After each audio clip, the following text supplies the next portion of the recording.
Welcome, Danielle Daley, professional tennis player. Thank you so much for being here. Of course, it's a pleasure. What's the meaning of your name? So my mum told me a while ago, and I had to just look it up before now, but I think it means God is my judge. So It's a French name. French name. Where were you born? I was born in a town called Hillingdon, which is probably about half an hour from here. And I've always lived in the borough of Hillingdon, but now I live in Ruislip. Okay. What inspired you to pursue tennis? I think definitely my family. I think that they always loved watching tennis, and my mum and my gran played a little bit at school level, and then since then they've always then encouraged me to try and play tennis. So I feel like it's my family who have inspired me to pursue tennis. Yeah. Can you tell us a memorable challenge you faced in tennis and how you overcame it? I think my biggest challenge in tennis was probably having to have shoulder surgery in 2019. I think that the best way I overcame it was sort of remembering my love for tennis, and then knowing how much and how hard that I've worked to then come back afterwards and continue. And it didn't help that that was then followed by COVID. So I feel like there was a lot of back-to-back things that were happening. But I feel like the hard work that I put in over the years, the enjoyment of competing and my time on the court, I feel like just remembering that and putting it into perspective helped me to get back on court. Yeah. What's your biggest accolade? My biggest accolade, I won a few junior ITF tournaments when I was younger. And then because of that, I was then able to play junior Wimbledon, which was an incredible experience. And then I think that definitely as a pro, they've had some UK events, like I won the UK Pro League. And then also I've done quite well in some overseas events as well, in 15Ks. And just sort of gathering points. My biggest accolade definitely is getting my WTA ranking though, because I know how difficult that is to be able to achieve that. So I'm proud of myself for getting there. Yeah, and how did you feel? It was almost like relief and a bit of elation, because it's like I've worked so hard, and to finally be ranked in the world as a pro, it just meant so much to me. Yeah. How do you stay motivated and continue to develop as a tennis player? I definitely try and do a lot of looking inwards to myself. So I do a lot of journaling, and it helps me to put things into perspective, to see where I am in life, where I started, where I've come from, and like how things have affected me on my journey. And I feel like, of course, some days are harder than others to be motivated, but I feel like me as an individual, I'm quite hardworking, and regardless of how I'm feeling, I can sort of just get on with it. And I find that allows me to sort of like get through the highs and lows, but equally stay motivated because of the amount of hard work that I've put in, or the sacrifices I've made. I feel like all of that together helps me to stay motivated. Yeah. What is your day-to-day routine that helps you to keeps you on top of your game? Well, the thing with tennis is there's not a set day-to-day routine, and it definitely depends on whether I'm getting ready to go to a tournament or whether I'm in a training block. But definitely if I'm training, like I'll be up probably by 6:30, 6:45, I'll have some breakfast, head to training, and then my training days I'll have fitness, a couple of hours of tennis on court, then fitness again, and then another couple of hours of tennis. So I feel like it's quite an intense day, and that doesn't happen every day, but it happens definitely in a training block. Whereas when I'm getting ready for tournaments, it will more be a couple of hours training with some points play, so that way I'm then feeling conditioned and ready and not too tired for when I then have to then go and compete. Now, we know you played in a lot of tournaments, but which one is your favorite? My favorite, I mean, definitely playing junior Wimbledon was incredible. I think the perks of being there, the way that we were treated like the pros, it was really incredible. It was really, really good. How do you balance your personal life with your professional commitments? It's a tough question. I feel like definitely pursuing and being a professional tennis player, there's a lot of sacrifices that I have to make in terms of spending time with my family, spending time with friends, because if I'm not training, I'm competing, and if I'm not competing, I'm flying somewhere. And I know that for me, I can only really speak for myself, but I've missed a lot of like family events and birthdays and big birthdays that I really wish I could have been there for. So I feel like it is very difficult to manage both, but I do also feel like I'm quite good at, okay, well, if I've had the time to be competing, to then say, okay, I'm going to take a few days off, or next weekend I'll try and meet my friends. Yeah. But the good thing is a lot of my friends are tennis players as well. So yeah. And when did this become aware to you that you'll have to start doing this if you really want to be at the top? I feel quite young, quite early, because Yeah. especially like the tennis tournaments here, there's a lot of like grade threes and things that run over the weekends. So I feel like when I was younger, I would go to school during the weeks and then play a tournament at the weekend. So I feel in a sense, I've never really missed out on that sort of weekend fun because I've never really had it. Because even from a young age, I would go to school and then compete at the weekend. So I do think that did help me with the transition from that to becoming a pro. So I feel like as much as it sacrifices, I never feel like I've missed out on much because the time that I do spend with my family and my friends, it is quite treasured. And as I said, a lot of my friends are tennis players as well, so they understand and they're in the same boat that I am. Yeah. So, can you describe your style of play and how it has evolved? I think over the years, it's definitely changed depending on where I've been training and definitely coaches' influences. So I think there was a time when I was quite defensive, especially because I'm quite quick around the court and speed is definitely speed and movement is one of my biggest strengths. So I feel like there was a time when I was using that to be more defensive and more of like a counter puncher. Whereas now I would say that I'm definitely an aggressive baseliner who's also comfortable at the front of the court as well. So I think, especially with the game has changed over time, there's a lot more players playing with aggression and trying to transition forwards than there was before. So I think that's how it's had an impact on me as well. We know for all the people out there, transitioning is really, really hard. For instance, if you were before if you were doing non-chopper grip serve, now you have to move on to chopper grip serve. That takes a long time. So how long did it take you to finally get it right? I mean, for me, I've always had the same technique, I would say. So I think that what I've learned when I was younger is sort of how things have stayed and maybe slightly molded over time. I would just say the difficulty is when you get older and you have to make those changes whilst competing, it's difficult because you want to focus on winning, but at the same time, you have to focus on the greater good. So I think there's definitely still elements now for me where I'm still changing and working on things, but within competition. So it is difficult, but I feel like it does take time. Yeah. What advice would you give someone just starting out as a tennis player? Just starting out at what age? Maybe for instance, maybe 9, 8. Yeah. I would say just enjoy competing. I think don't put too much pressure on trying to win or lose matches. Of course, you're competitive and you want to win, but I think once you go into the match, you try your best, you fight for every point, and you enjoy it. I think that's the main thing that you should focus on. I think don't worry about too much about losing or like, oh, I've got to play tactically this way or that way. I think just enjoy the game because it's an incredible sport.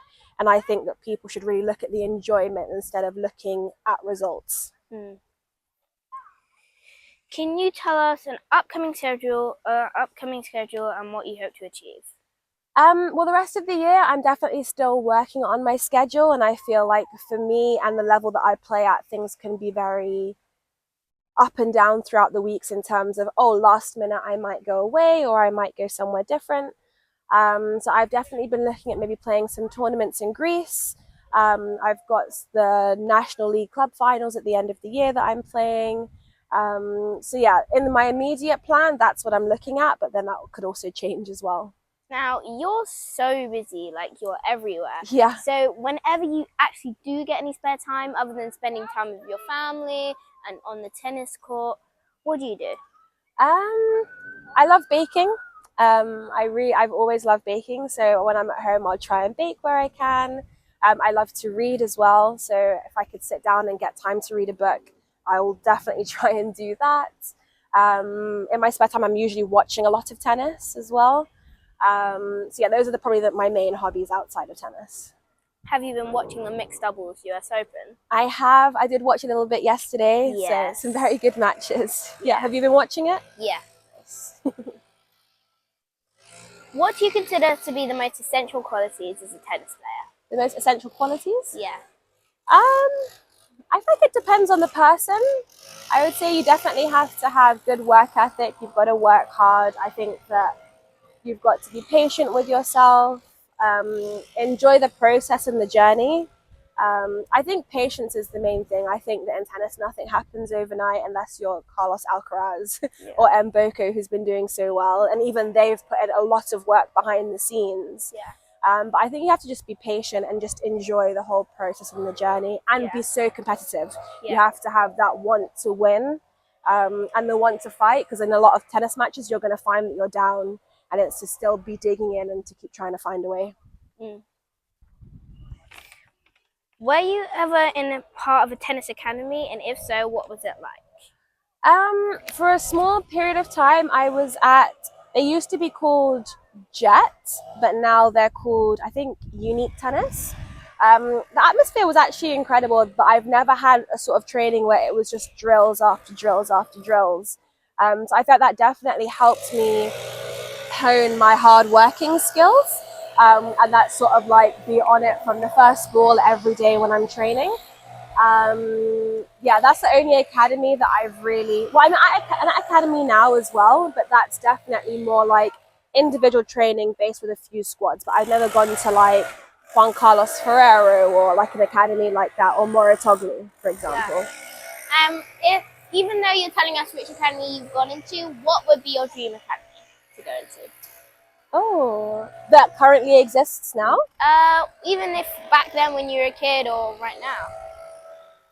Your choice. To be honest, I always say this. I wish I had been at the academy that I am now. I wish at Gosling. I wish I was there like 7-8 years ago, because I think that the training levels that they had there were incredible. They had so many top players. So for me, if I could go back in time, I would go to Gosling Tennis Academy when it was like at the height of the players that were there. Yeah. How do you get a sponsorship? Because we all know that kids around my age are now even getting sponsorships, and you need a sponsorship to really get to the top level. For instance, if you're string breaks, you need new shoes, clothing, gear, all this stuff will really come from sponsorship. Yeah. And there's a lot of kids out there who really need sponsorship, so how would you get it? I think you have to, the difficulty that I think that comes with sponsorships is they're very, again, results based and look at you in terms of where you are at the moment. And I think they can be very stingy with who they pick. I think the best way is just to email people. I think especially now in the time of social media and getting like your social media up and running, I think showing how you can give them back like recognition online through yourself is a good way to try and get sponsorship. But I think sponsorship as a whole is very, very difficult to get. Like, I'm very lucky that my family have supported me to where I am now, but I haven't had sponsors. I'll have like the odd help here and there, but I think most of the hard work and what I've achieved has definitely come from my family, not from sponsors. Yeah. And we both know there's a lot of sponsors out there, a lot of tennis people. You have Technofiber, Reebok, Babolat, Head, all these big sponsors. And which sponsor do you think would be the best and have the best quality of stuff? Which sponsor would you pick personally and say it's the best? I think, of course, that's personal preference. But for me, I would say, like, I love my Wilson rackets. So Wilson sponsorship would be perfect. Clothing wise, probably Nike. I feel like I've always worn Nike clothes. And then for trainers, probably Asics, just because of how comfortable they are. So yeah, that would be my top picks. Okay. How do you assemble coaching and a management team? Again, I feel like it's actually just finance based, to be honest. I think that in an ideal world, if I had all the money, I think it would be a lot easier to assemble who I need and to travel with people and to have that team around me. But again, I think that in tennis, everything is very financially based. And I think a lot of people, you'll have good people out there who will want to help you and for less of a cost. But I think there's a lot of people in the tennis industry who are also just worrying about themselves as well. And I think it's very difficult to then, if you don't have the funds, to then be able to assemble that perfect team around you, unfortunately. So in an ideal world, it would be lovely to be able to have an agent, someone who plans tournaments, physio, tennis coach, hitter, and things like that, but that would take a lot of costs. Yeah. Now, just talking to you, sharing so much knowledge with us. Now, how did you find out this knowledge? Did you have to talk to people, your coaches, your parents, your family, or did you just observe everything that was going on from a young age to now and find this out by yourself? I think it's just purely from observation. I think that me and my family have managed to have like a lot of conversations. I know my mum is very observant and sees things that are going on around as well. And sometimes things that I don't always see, she will pick up on. But I think this is just all just from living and learning year to year, day to day, what people have from what people don't have, what you need from what you don't need. So yeah, I think it's just all self-taught, to be honest. Yeah. How do you choose what you wear, and is fashion important in tennis? I mean, I like to look pretty when I'm playing. It makes me feel better about myself. And I know that I went through a phase where I would wear skirts and tops, but I felt I was losing too much, and I started to wear dresses. And I started to win when I was wearing dresses, so now I only wear tennis dresses. So for me, it definitely matters what I'm wearing to then dictate how I feel and then how I'll play. I don't think it is about fashion, but I just think it makes, for me personally, it makes me feel better if I know, like, I look cute in an outfit, so I feel like I can play better. And when did you discover that if you wear particular clothing, you'll feel a lot better about yourself and more confident on the court? I think the older I got, to be honest, I think when I was younger, when I was maybe like 16, 17, maybe even then I would still wear clothes that I felt would look cute. So I feel like probably from then I would say that I've always taken pride in care. And my mum always helped me pick my clothes as well. So I feel like she always wanted me to present in the best way too. So. Is there a favorite artist, or what do you... Everyone knows before you go into a match, you're really, really anxious, even if it's a final, the first match. Because, you know, if it's first match, you're out either way. Even if it's a final, you've won, but it's still... You're really, really anxious. And a lot of people have different ways of calming themselves down. A lot of people listen to music. A lot of people do, like, yoga, anything that calms themselves down. But what do you do? I do a lot of deep breathing. I listen to music as well. I think that it depends on my mood. Like sometimes I'll listen to songs that hype me up. So maybe I'll listen to like Megan Thee Stallion or someone like that, or maybe some songs by Rihanna. But then equally, I've gone really old school sometimes and listened to like Etta James before I go on. So it just really depends on how I'm feeling in that moment. But I feel like I just try and do a lot of deep breathing, sit with myself to kind of like get my mind ready. I feel like it's natural to feel nerves. And I feel like for me, as soon as I step on court and start playing and hitting, the nerves dissipate. But I feel like before you can always feel a little bit anxious. So. And other than what mood you're in, who is your favorite artist? My favorite artist. I do love Summer Walker. And I love SZA. And J. Cole, I'm a Kendrick Lamar fan. Yeah, I've got a lot of favorite artists at the moment. Who is your favorite tennis player of all time? I have a few. Definitely Venus and Serena, 100%. They are at the top. They were inspirational. Venus still is inspirational.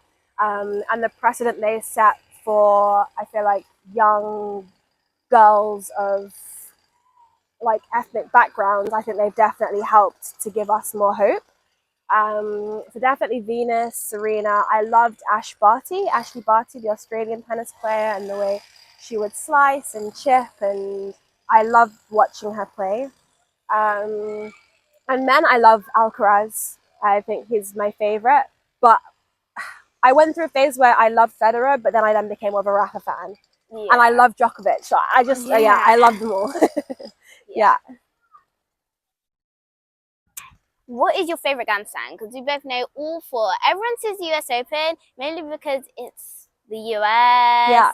And also people say because it's got the most money, but most people do it because it's the US. And I personally think Wimbledon's going to be my favorite. Yeah. Because this is Amberson, this is where I'm from. Yeah. And going out there, then winning it, and the plate too. Yeah. So I think Wimbledon would be my favorite. Yeah. What's yours? I think I agree with you. I think the class of Wimbledon, it just feels like a different level, you know? Yeah. The others are incredible, I'm sure, but and then also playing on centre court and just seeing all the crowd. Exactly. No, I agree with you. My dad's a groundsman, so when we went to watch Wimbledon this year, he was just looking at the grass and thinking, yeah, beautiful. Yeah, it is pretty perfect grass. Yeah, but when we went to Queens, we saw the groundsman rolling it, consistently rolling it, and then we realized that's what they have to do. Yeah, they have to do it from months before tournament starts. So. Yeah, it takes a lot of work. I sometimes can't believe the amount of work that goes into. Yeah. I mean, when I think about my grass in the garden, like we mow it every now and then, whereas then yeah.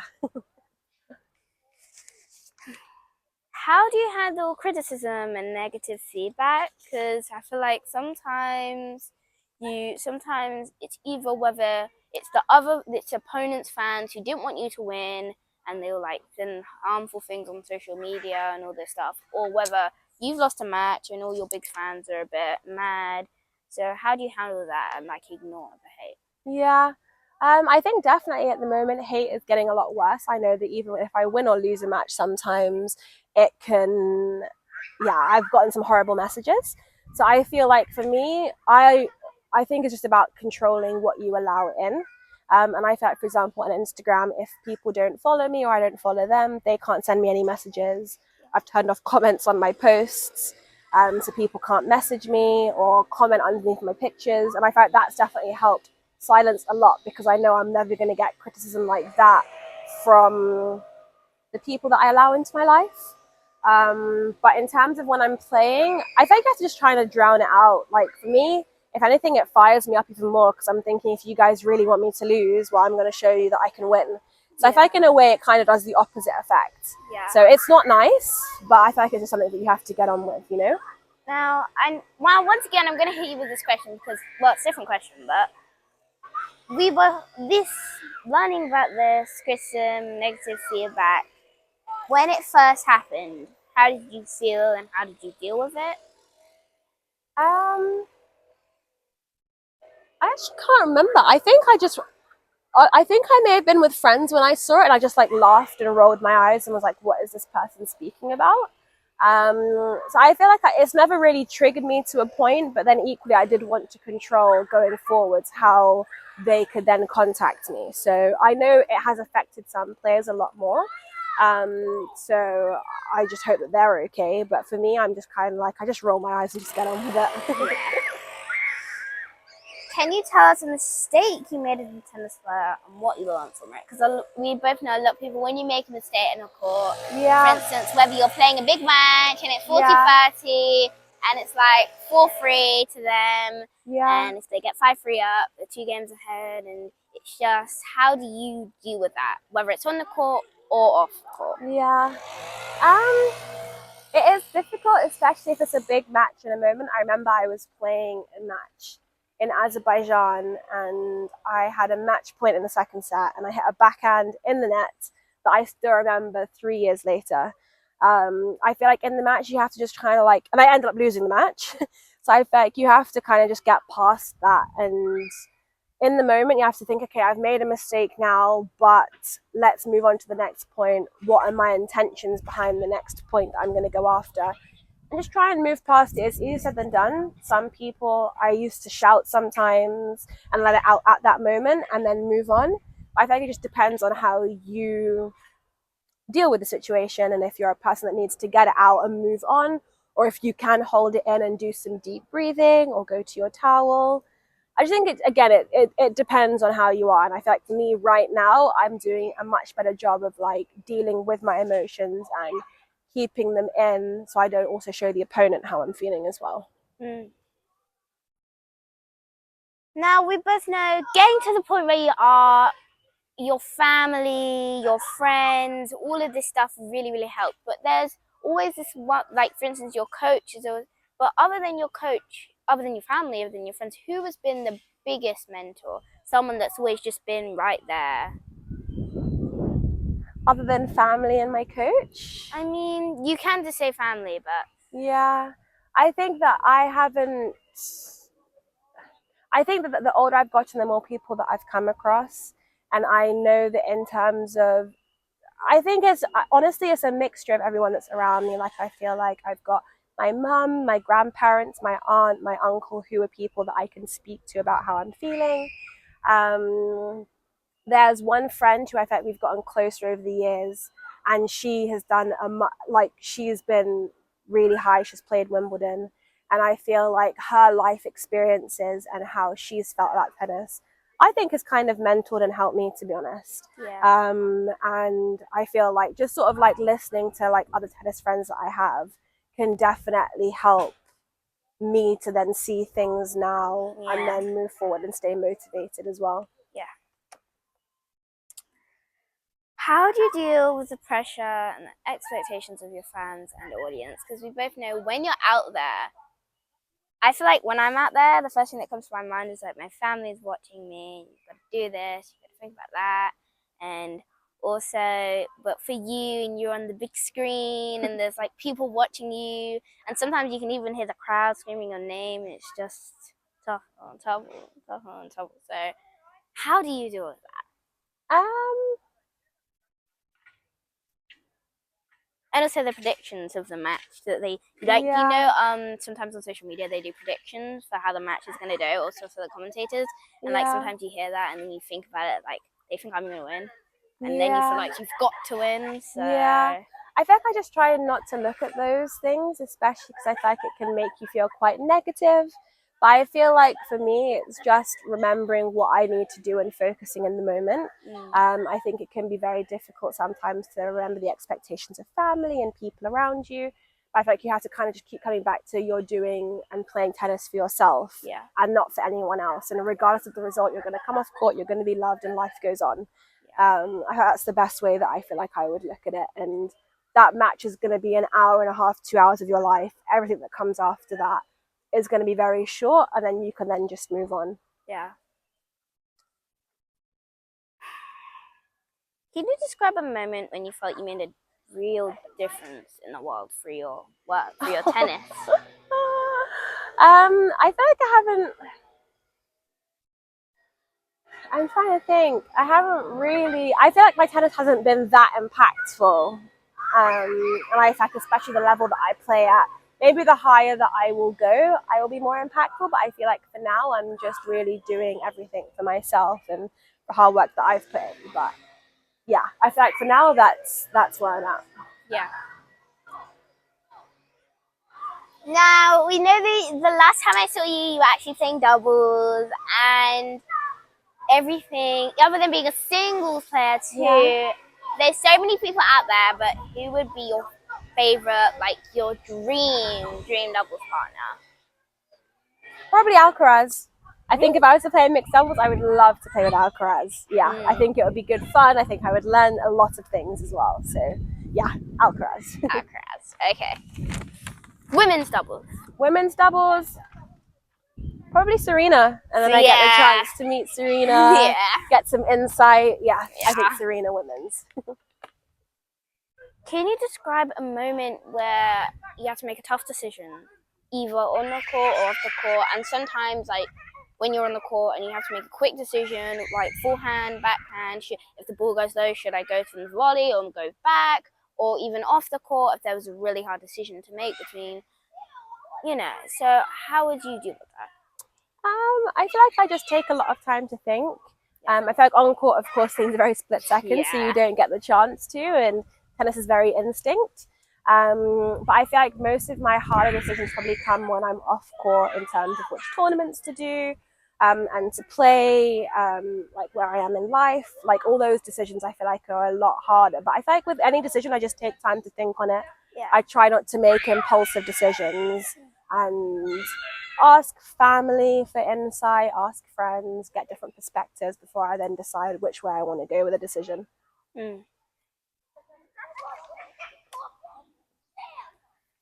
Name one item you can't live without. It's either between my phone or my coffee machine, to be honest. Yeah. Really? Yeah. What did you think I would say? Family. Oh, an item? Well, yeah. I thought sorry. Yeah. I mean, family, I definitely couldn't live without. Definitely. Family first and then everything else after. Now, we know you've now been playing tennis for quite a long time, and you still got a lot to do ahead of you. The future is going to be, you're going to have a very bright future ahead of you. What do you hope your legacy will be?